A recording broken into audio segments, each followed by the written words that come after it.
Demikian firman Tuhan. Ketika itulah Tuhan Allah membentuk manusia itu dari debu tanah dan menghembuskan nafas hidup ke dalam hidungnya. Demikianlah manusia itu menjadi makhluk yang hidup. Selanjutnya, Tuhan Allah membuat taman di Eden di sebelah timur. Disitulah ditempatkannya manusia yang dibentuknya itu. Lalu Tuhan Allah menumbuhkan berbagai-bagai pohon dari bumi yang menarik dan yang baik untuk dimakan buahnya, dan pohon kehidupan di tengah-tengah taman itu, serta pohon pengetahuan tentang yang baik dan yang jahat. Tuhan Allah mengambil manusia itu dan menempatkannya dalam Taman Eden untuk mengusahakan dan memelihara taman itu. Lalu Tuhan Allah memberi perintah ini kepada manusia. Semua pohon dalam taman ini boleh kau makan buahnya dengan bebas. Tetapi pohon pengetahuan tentang yang baik dan yang jahat itu, janganlah kau makan buahnya, sebab pada hari engkau memakannya, pastilah engkau mati. Adapun ular ialah yang paling cerdik dari segala binatang di darat yang dijadikan oleh Tuhan Allah. Ular itu berkata kepada perempuan itu, tentulah Allah berfirman, semua pohon dalam taman ini jangan kau makan buahnya, bukan? Lalu saut perempuan itu kepada ular itu, buah pohon-pohon dalam taman ini boleh kami makan. Tetapi tentang buah pohon yang ada di tengah-tengah taman, Allah berfirman, jangan kamu makan ataupun raba buah itu, nanti kamu mati. Tetapi ular itu berkata kepada perempuan itu, sekali-kali kamu tidak akan mati. Tetapi Allah mengetahui bahwa pada waktu kamu memakannya, matamu akan terbuka dan kamu akan menjadi seperti Allah, tahu tentang yang baik dan yang jahat.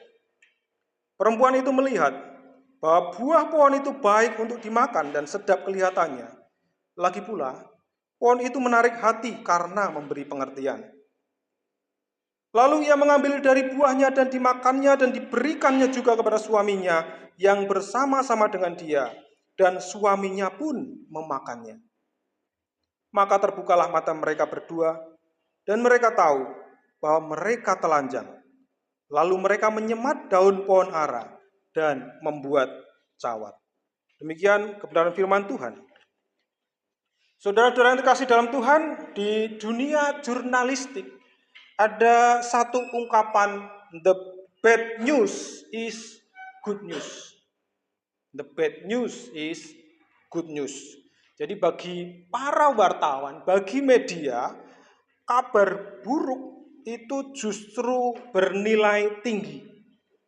Semakin tragis, semakin dicari, semakin disorot, semakin laku dan semakin viral. Kalau kita lihat layar HP kita, yang kita lihat setiap hari itu adalah kekerasan, kecelakaan, korupsi, KDRT, KDRW, perampokan, dan sebagainya. Bad news mewarnai, karena tadi bad news is good news. Kalau berita baik seperti panen, ada acara wisuda, acara panggilan pelayanan, nggak akan pernah muncul di media, nggak akan pernah muncul di televisi. Mentok itu cuma di FB atau Instagram STT Lutheran atau FB-nya Pak Agus yang mungkin viewernya nggak sampai 500 ya. Itu berita baik. Hari demi hari kita disuguhi dengan peristiwa kelam. Bahkan cerita kelam itu tidak hanya terdengar dari jalanan, saudara. Bahkan kita mendengar kisah-kisah kelam, cerita buruk itu datangnya dari lembaga pendidikan. Lembaga pendidikannya lembaga pendidikan keagamaan lagi. Keagamaannya keagamaan Kristen lagi. Kristennya Kristen Protestan. Mudah-mudahan Protestannya bukan Protestan Lutheran, mudah-mudahan ya. Intinya komunitas yang menyebut nama Tuhan tidak luput dari yang namanya peristiwa kelam. Apakah peristiwa kelam, kisah kelam itu hanya muncul sekarang? Tidak, saudara. Cerita kelam tadi, bad news tadi, sesungguhnya merupakan cerita yang sebenarnya berulang-ulang terus sepanjang sejarah. Bedanya, kalau dulu tidak disiarkan, kalau sekarang kita mudah untuk melihat peristiwa-peristiwa itu. Nah, sesungguhnya saudara, kalau kita memperhatikan semua peristiwa yang ada di medsos itu merupakan sedikit bukti bahwa kita sedang tinggal di dunia yang tidak sempurna karena dosa. Bad news adalah bukti bahwa dosa itu masih ada, masih berlanjut, dan masih menjadi kabar terburuk yang seharusnya mengisi berita-berita harian di media sosial, yang seharusnya menjadi isi dalam khotbah-khotbah Kristen. Tetapi itu tidak pernah disiarkan di TV. Sebaliknya saudara, berita buruk itu malah sudah dimaklumi, sudah biasa. Dan parahnya lagi, kemarin kita mendengar firman Tuhan, dosa itu dinikmati, bahkan menjadi bahan percandaan. Mengapa, saudara? Karena dosa hanya dianggap sebagai dongeng tentang Adam dan Hawa. Dosa hanya dianggap sebagai urusan orang jahat. Dosa hanya dianggap terjadi di luar sana. Kalau kita orang Kristen, wah kita orang yang baik-baik saja. Kita ke gereja, jadi apalagi kita sudah ada anugerah Kristus, jadi tidak perlu dianggap sesuatu yang serius dosa itu. Apakah demikian, saudara? Kenyataannya Alkitab tidak pernah memperlakukan dosa itu sebagai sesuatu yang ringan. Pembacaan perikop kita hari ini mengingatkan setidaknya 3 realitas dosa, 3 kenyataan dosa. Yang pertama, dosa itu adalah realitas yang memilukan. Yang kedua, realitas yang memalukan. Dan yang ketiga, realitas yang membinasakan. Kenapa memalukan? Saudara perhatikan apa yang kita baca tadi. Kejadian pasal 2 sesungguhnya penuh dengan narasi-narasi yang menunjukkan kebaikan Allah. Ada berkat-berkat Allah yang diberikan kepada manusia di Taman Eden. Ada berkat relasi yang ditunjukkan dengan Tuhan menghembuskan nafas hidup ke dalam hidungnya. Apa artinya menghembuskan nafas ini? Tidak ada hewan manapun yang diperlakukan sama. Ini menunjukkan bahwa Allah sesungguhnya menciptakan hubungan yang begitu dekat, yang begitu istimewa, yang bahkan menghidupi lain daripada hewan. Ada berkat relasi. Ada berkat jasmani, di mana di sana Tuhan tidak sekedar membuat taman, tapi menumbuhkan berbagai pohon yang sedap dipandang dan baik untuk dimakan. Allah bukan sekedar mau membuat manusia itu kenyang dengan buah-buahan, tetapi sebenarnya ada keinginan Allah untuk mensejahterakan makhluk ciptaan yang disayanginya, diciptakannya. Enggak cukup itu saja. Ada berkat rohani di sana. Di tengah-tengah taman itu ada pohon kehidupan dan pohon pengetahuan yang baik dan yang jahat. Pohon pengetahuan yang baik dan jahat itu bukan jebakan, bukan jebakan Batman, saudara. Tetapi itu adalah sarana ketaatan, berkat rohani untuk manusia itu bisa mengenal hukum Allah, kehendak Allah, mengenal baik dan jahat melalui pengalaman hidup sehari-hari. Mereka tidak perlu menghafal 10 perintah, tidak perlu datang ke gereja setiap minggu, tidak perlu pengakuan dosa, tidak perlu pengakuan iman rasuli, tidak perlu menyiapkan persembahan uang. Cukup dengan tidak memakan satu buah tadi, mereka sesungguhnya sedang menikmati persekutuan dengan Allah. Ini berkat besar. Tidak cukup hanya itu, saudara. Ada berkat pekerjaan yang spesial. Tuhan menempatkan manusia di sana dan memberikan perintah untuk mengusahakan dan memelihara taman ini. Ini bukan pekerjaan yang membuat stres. Bukan pekerjaan yang harus dipasang target-target yang harus dipenuhi seperti perusahaan-perusahaan. Bukan, tetapi ini adalah aktivitas yang benar-benar tanpa beban. Sehingga mereka menikmati hasil yang dipercayakan kepada mereka itu. Saudara, semua ini disediakan Tuhan. Kebaikan Tuhan ini disediakan bagi kita, bagi manusia kala itu. Tetapi apa yang terjadi? Memilukan, saudara. Memilukan. Berkat yang seharusnya membuat manusia bersyukur, mengagumi penciptanya, membuat mereka dekat dengan Allah, justru dibalas dengan ketidakpercayaan. Justru dibalas dengan curiga, jangan-jangan Tuhan itu merahasiakan sesuatu kepada kita. Kebebasan yang diberikan justru dibalas dengan keinginan bebas yang justru malah mematikan mereka. Ini adalah bagaimana cara mereka merespon berkat Allah. Memilukan, saudara. Apakah ini berhenti sampai pada Adam dan Hawa? Tidak, saudara. Ini adalah hal memilukan yang terus berulang dalam sejarah umat manusia. Allah sudah memberikan berkat, baik itu jasmani, rohani, maupun segala berkat yang kita terima. Tetapi apa yang terjadi? Kita salah meresponi berkat-berkat itu.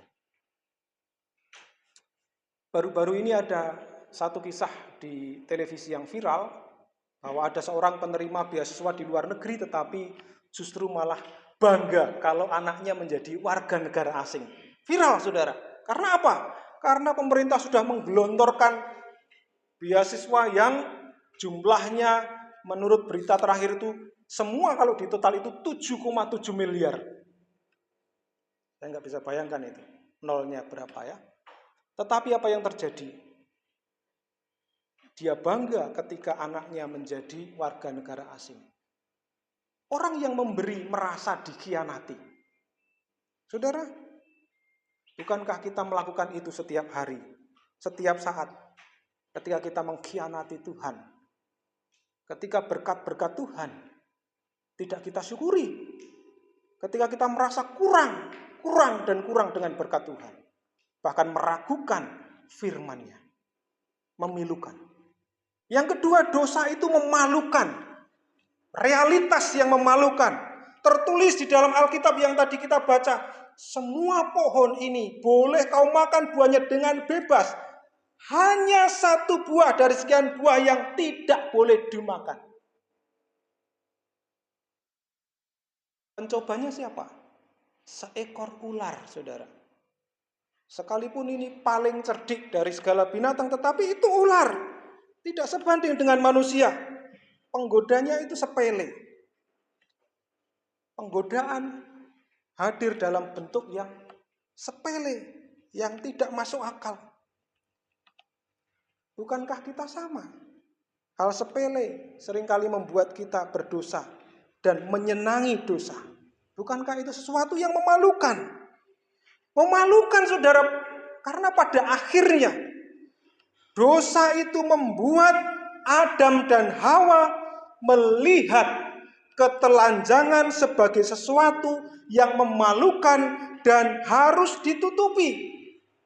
Sampai sekarang, saudara, Makanya kita semua sekarang itu pakai baju.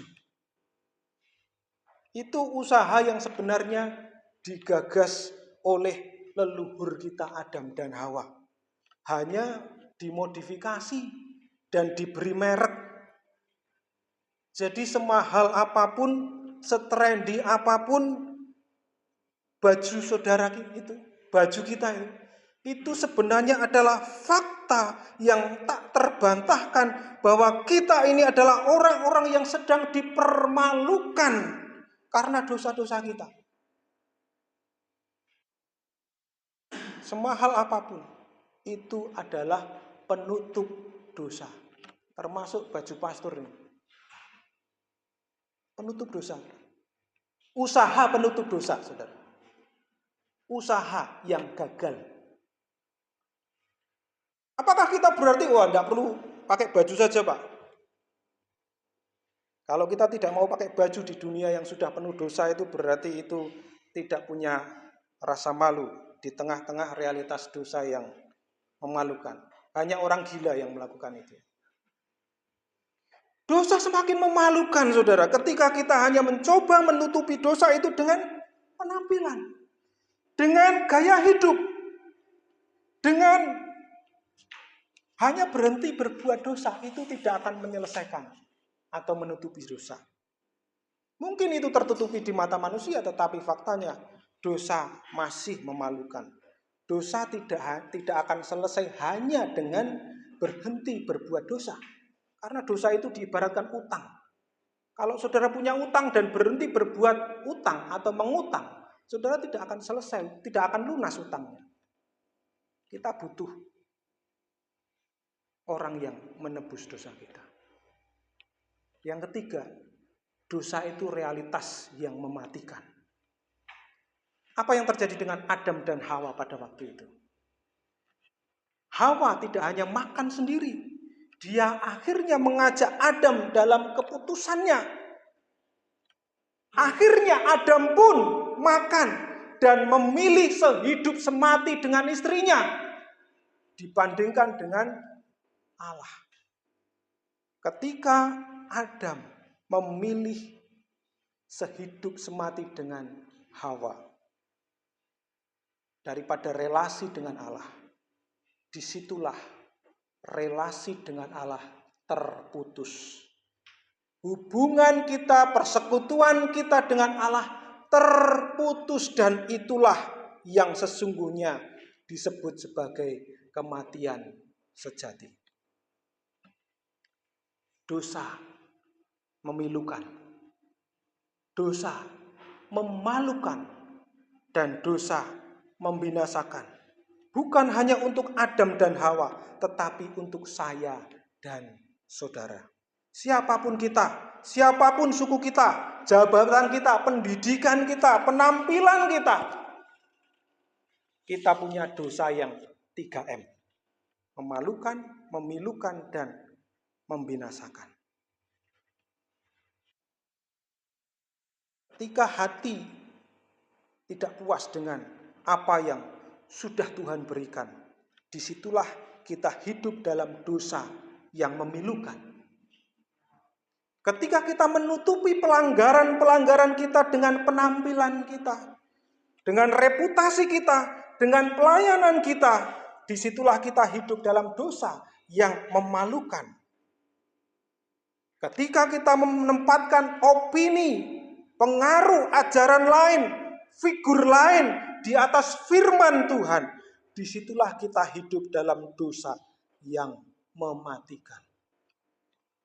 Kita bukan hanya berdosa karena kita itu keturunan Adam, tetapi kita adalah pendosa itu. Luther pernah berkata bahwa dosa bukan hanya perbuatan lahiriah, tetapi kecenderungan batin yang cenderung melawan Allah. Ketika kita mendengar kenyataan ini, bukankah seharusnya kita tidak berani menengadahkan kepala kita, apalagi tersenyum, apalagi memberikan mosi tertawa? Saya teringat, saudara, tahun 1989 ada seorang pembunuh berantai di luar negeri namanya Ted Bundy. Dia dijatuhi vonis mati, saudara. Di dalam persidangan, ketika dia mendengar vonis mati, dia tidak tertunduk, tetapi dia tersenyum. Ketika hakim memetok palu, kamu dijatuhi hukuman mati. Dia menengok kepada khalayak dan justru malah memberikan senyuman. Dan senyum itu seringkali dikaitkan dengan psikopat. Apa artinya psikopat? Orang yang tidak lagi merasa bersalah atas kejatuhan, atas kesalahannya, atas kejahatannya. Dia tersenyum sekalipun bersalah. Saya khawatir kita seperti itu. Bukankah vonis berdosa itu telah dijatuhkan atas kita?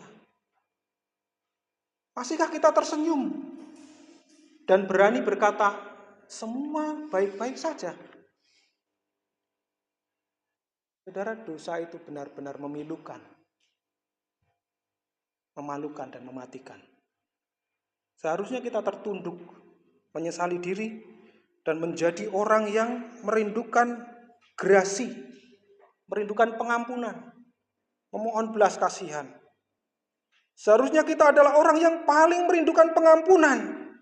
Kita butuh pribadi yang benar-benar menjadi Adam kedua, yang tidak mengulang-ulang kisah kelam tadi, bad news tadi, yang menutupi rasa malu kita di hadapan Tuhan. Dan hanya ada satu. Ketika Adam gagal soal makanan, kita tahu Yesus tidak pernah gagal. Sekalipun di padang gurun dia dicobai oleh iblis. Yesus mengatakan manusia bukan dari roti saja, tetapi dari firman yang keluar dari mulut Allah. Tidak hanya itu saja, Yesus ini membuat kita, memberi kita makanan kehidupan. Tubuh dan darahnya telah diberikan bagi kita menjadi makanan yang menghidupkan kita. Buah yang dahulu membuat manusia mati, Yesus menggantikannya dengan cara mengganti roti yang memberi hidup. Maka nantikanlah roti hidup itu. Beberapa bulan yang lalu saya ngobrol dengan seorang teman pengusaha di Jogja. Saya bertanya kepadanya, menurut kamu siapa yang paling membutuhkan dokter? Dia menjawab dengan cepat, orang sakit. Saya berkata, bukan. Yang paling membutuhkan dokter adalah orang yang merasa dirinya sakit. Karena orang sakit sekalipun, kalau tidak pernah merasa sakit, dia tidak akan pernah membutuhkan dokter. Di minggu Prapaskah pertama ini, mari kita menantikan Paskah dengan merendahkan diri, dengan sadar bahwa kita adalah orang yang tidak kebal terhadap dosa. Kita adalah orang yang dipermalukan karena dosa, bahkan kita binasa karena dosa. Sehingga kita menanti Paskah sebagai orang yang merasa paling berdosa dan merendahkan diri, menanti-nantikan datangnya pengampunan. Hanya pada salib Kristus ada pemulihan rasa malu dan ada kehidupan yang memberikan kita kelegaan. Amin. Mari kita berdoa. Firman-Mu menegur kami dengan keras bahwa kami adalah orang yang paling berdosa. Tetapi firman-Mu juga menegur, memberikan penghiburan kepada kami bahwa anugerah-Mu melampaui batas logika kami. Anugerah-Mu tidak bersyarat. Anugerah-Mu diberikan secara cuma-cuma kepada kami. Kami rindu menantikan pengampunan melalui salib-Mu. Amin.